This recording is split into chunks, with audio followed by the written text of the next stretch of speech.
रिश्वत के आरोप में करनाल विजिलेंस ने हाल ही में वहां के डीटीपी यानी डिस्ट्रिक्ट टाउन प्लानर को गिरफ्तार किया था। गिरफ्तारी के बाद उससे पूछताछ हुई और अब विजिलेंस ने एक तहसीलदार को भी इस मामले में गिरफ्तार किया है। सीएम सिटी करनाल में भ्रष्टाचार का ये पूरा मामला आखिर है क्या, इस रिपोर्ट के जरिए आपको दिखाते हैं।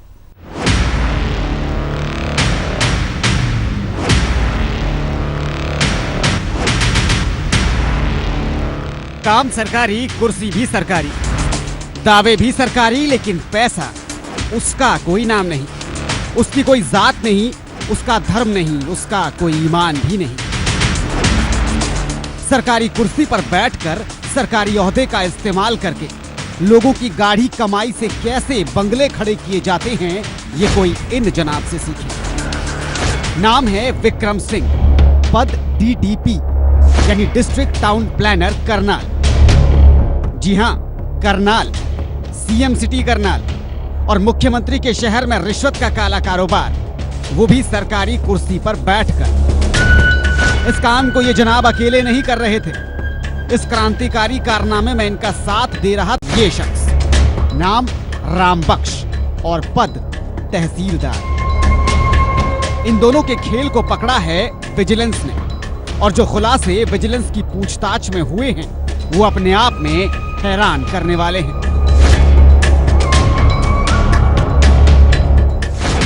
डीटीपी विक्रम सिंह को शुरुआती तौर में विजिलेंस ने 5 लाख की रिश्वत के साथ रंगे हाथ गिरफ्तार किया था।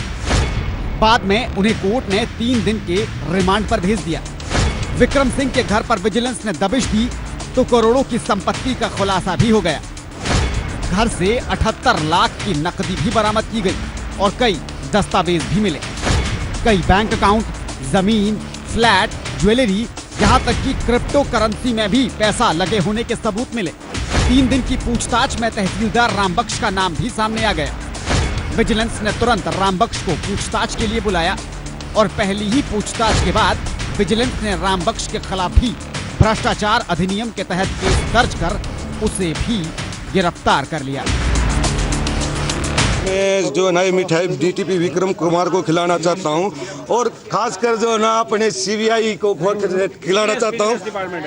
हाँ जी, विजिलेंस डिपार्टमेंट को खिलाना चाहता हूँ, जिन्होंने इतने बड़े बागड़ बिल्लों को आज अपनी गिरफ्त में लिया है। लोगों को पहले ही ये था, लोग पहले भी चाहते थे कि जो है ना इसको बागड़ बिल्लों को रोका जाए, पर इस पर किसी की भी कोई कार्रवाई नहीं कर रहा था। ये विजिलेंस विभाग का जो है ना बहुत बहुत धन्यवाद, जिन्होंने आज बागड़ बिल्लों को पकड़ा है। और आप सभी पत्रकारों का भी बहुत बहुत धन्यवाद, आपने जो है ना इस बागड़ बिल्ले की जो है ना न्यूज आपके माध्यम से दिखा रहे हो।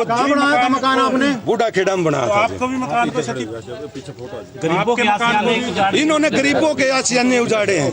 इन्हें शुरू से ही गरीबों के पीछे लगाया है बंदा। इसको पैसे की जरूरत थी, पैसे ही का पीर था। अगर इसके पास कोई पैसा दे दे तो उसका मकान बचा देता था। विजिलेंस टीम के मुताबिक आरोपी डीटीपी और आरोपी तहसीलदार दोनों एक दूसरे के लिए काम करते थे। मतलब तहसीलदार पहले एनओसी देने के लिए रिश्वत लेता था, फिर डीटीपी अधिकारी फाइल साइन करने के लिए रिश्वत के पैसों से अपना अलग हिस्सा लेता था।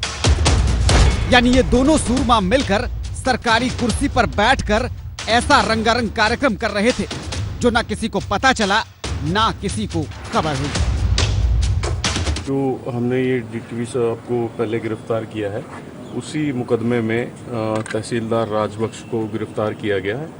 और जो हमारे को डीटीपी करनाल ने बताया उसमें अपने इन्वेस्टिगेशन के दौरान कि राजबख्श के थ्रू भी जैसे इनके पास, राजबख्श के पास कुछ लोग आ जाते थे अपनी एनओसी करवाने के लिए, तो वो उनको एनओसी के लिए उनके पास चले जाते थे और जो पेमेंट होती थी वो इनके थ्रू देते थे। ऐसे ही जैसे डीटीपी साहब के पास कोई आता था और उसका रजिस्ट्री पेंडिंग रहती थी तो वो अपना इनके पास लाके रजिस्ट्री करवा देते थे और जो भी पेमेंट उसके हिसाब से उनकी आपस की बनती थी वो उनको पे कर देते थे। बेसिकली एक दूसरे से मिल के इस काम को किया जा रहा था। इन दोनों का काम अरसे से फल फूल रहा था, लेकिन तभी एक शिकायतकर्ता ने इनकी पूरी पिक्चर का क्लाइमैक्स कर डाला। इन दोनों ने इस शिकायतकर्ता से भी रिश्वत की मांग की थी। शिकायतकर्ता ने विजिलेंस को खबर कर दी पूरा जाल बिछाया गया और विजिलेंस ने आरोपी डीटीपी को धर लिया।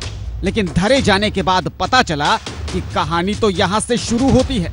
कई और मामलों का खुलासा हुआ और पुलिस और विजिलेंस ने शहर के लोगों से भी अपील की है कि अगर इन दोनों दिग्गजों का सताया हुआ कोई और भी है तो वो आगे आए, उसका नाम पता गुप्त रखा जाएगा। लेकिन इन दोनों महावीरों के चर्चे अब न सिर्फ पूरे करनाल में हैं, बल्कि पूरे हरियाणा में होने लगे हैं। करनाल से डिंपल चौधरी, पीटीसी न्यूज, हरियाणा।